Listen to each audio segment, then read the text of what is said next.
मौजपुर में e rickshaw पलटने से मासूम छात्रा की मौत, चालक फरार। दिल्ली के उत्तर पूर्वी जिले के मौजपुर इलाके में आज सुबह एक दर्दनाक हादसा हुआ, जिसमें स्कूल जा रही 8 साल की मासूम छात्रा आशिता परासर की मौत हो गई। थाना जाफराबाद क्षेत्र में ये घटना उस समय घटी जब एक बैटरी ई रिक्शा अनियंत्रित होकर पहले बाइक से टकराया, फिर पलट गया। हादसे में कई स्कूली बच्चे और एक टीचर रिक्शे में सवार थे, लेकिन आशिता गंभीर रूप से घायल हो गई। उसे तुरंत गुरु तेग बहादुर अस्पताल ले जाया गया, जहां डॉक्टरों ने उसे मृत घोषित कर दिया। आशिता शादरा के लिटिल फ्लावर स्कूल में तीसरी कक्षा की छात्रा थी। सीसीटीवी फुटेज में साफ दिख रहा है कि ई रिक्शा तेज रफ्तार से चल रहा था और अचानक बाइक से टकराने के बाद पलट गया। हादसे के बाद अफड़ा तफड़ी मच गई और स्थानीय लोगों ने बच्चों को किसी तरह बाहर निकाला। आशिता रिक्शे के नीचे दब गई और उसके सिर पर गंभीर चोटें आई थी।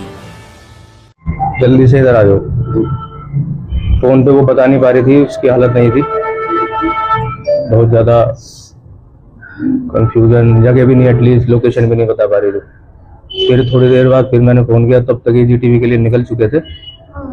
मैं जैसे तैसे फटाफट स्कूटी से फिर जीटीवी पहुंचा हूँ, तब जाके जो मैंने हालत देखी है वो अनएक्सपेक्टेबल है। वो ब्लड ही नहीं रुक रहा था। तो अक्सर ही रिक्शा पे जाते हैं, तभी आप भी ले आते हैं बाइक पे? मैं भी चला जाता हूँ, तो मेरा घर पे होता हूँ, ऑफिस नहीं होता है तो मैं भी ले आता हूँ, स्कूटी से ले आते हैं। कितने साल की बच्ची आपकी, कौन सी क्लास में पढ़ती थी? 8 इयर्स की थी, 3rd क्लास में पढ़ती थी, लिटिल फ्लावर, शिवाजी पार्क। तो उस समय सवारी कितनी बैठी थी? कौन सा रिक्शा? ये 3 पैडल वाला जो बैटरी रिक्शा चलते हैं, वो बैटरी रिक्शा था। अब वो लाइसेंस्ड है भी या नहीं है, नंबर प्लेट भी ओरिजिनल है नहीं है, ड्राइवर लाइसेंस्ड है नहीं है, कुछ नहीं पता। ये सैकड़ों की तादादों में पूरी रोड का घेराव किया हुआ है। चारों तरफ से आप देख लीजिए, जिस रोड पे बैटरी रिक्शा बैन है उस रोड पे सैकड़ों की तरह मेरे बैटरी रिक्शा चल रही है, और ये सिर्फ और सिर्फ ये प्रशासन की लापरवाही से। देखिए, आपको मालूम ही है ये रिक्शा इस तरीके से है, लेकिन उस समय लेट हो रहे थे स्कूल के लिए, इसलिए स्कूल के लिए लेट हो रहे थे। घर में कुछ काम था, पूजा थी, तो मैं घर पे ही करवा रहा था, तो वाइफ ने बोला कि मैं चली जाती हूँ तो जल्दी से स्कूल पहुंच जाएंगे, तो इसलिए ये रिक्शा जी, इसीलिए ये रिक्शा ली। अच्छा, ये रिक्शा वाला कहाँ है? वो आइडिया नहीं है, मैं तो सीधा हॉस्पिटल गया था, उसके बाद फिर FIR हुई है। FIR में IO अब जो इन्वेस्टिगेशन करेंगे वो IO पे डिपेंड करता है, तो अभी तक तो वहां से कुछ नोटिफिकेशन आया नहीं है। बाइक में आपको बताया होगा कितने लोग रिक्शे में बैठे थे?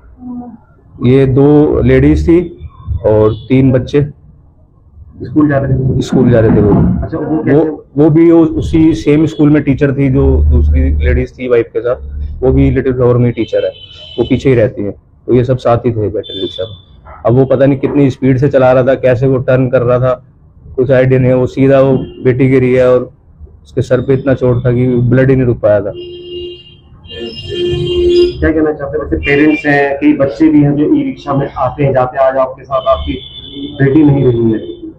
मेरी बस एक ही रिक्वेस्ट है माननीय मुख्यमंत्री जी रेखा गुप्ता जी से, कि जहां भी ये बैटरी रिक्शा ओवरलोडेड चल रही हैं, मतलब पूरी दिल्ली में ओवर क्राउडेड हो चुका है ई रिक्शा की वजह से, इसको तुरंत ही बैन किया जाए। हम तो अपनी बेटी खो चुके, किसी और के साथ ना हो ऐसा। अच्छा, उन परिवार परिजनों से, पेरेंट्स से क्या कहेंगे जो ई रिक्शा में अपने बच्चों को ले आते हैं, और कुछ बच्चे भी ई रिक्शा में बैठ के आते हैं, स्कूल आना जाना उनका होता है? हमारी तो यही विनती है जी, ई रिक्शा का प्रयोग ना करा जाए। इनमें कोई बैलेंस नहीं है, कोई ये लाइसेंस ड्राइवर नहीं है, कोई भी बच्चा ई रिक्शा चला रहा है। जिस तरीके से बताया आपने अभी, ई रिक्शा वाले को लाइसेंस नहीं होते, ये लोग कुछ ये सब नशेड़ी हैं, सब सूखा नशा करके, इनको कुछ नहीं पता कि कितने जने बैठे हैं, कहाँ हमें टर्न करना है, कुछ नहीं पता। बस अपना ये सब गंजाड़ी नशेड़ी, अब ये सब जिसको देखो वो ई रिक्शा चलाने लग गया, बिजनेस बना दिया है इसको दिल्ली में। और यहाँ पुलिस की भी बहुत बड़ी लापरवाही सामने आती है।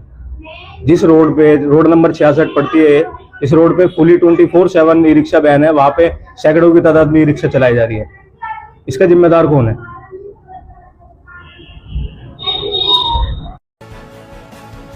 इस खबर पर आपकी क्या राय है, कमेंट बॉक्स में जरूर बताएं और हमारे चैनल को सब्सक्राइब जरूर करें।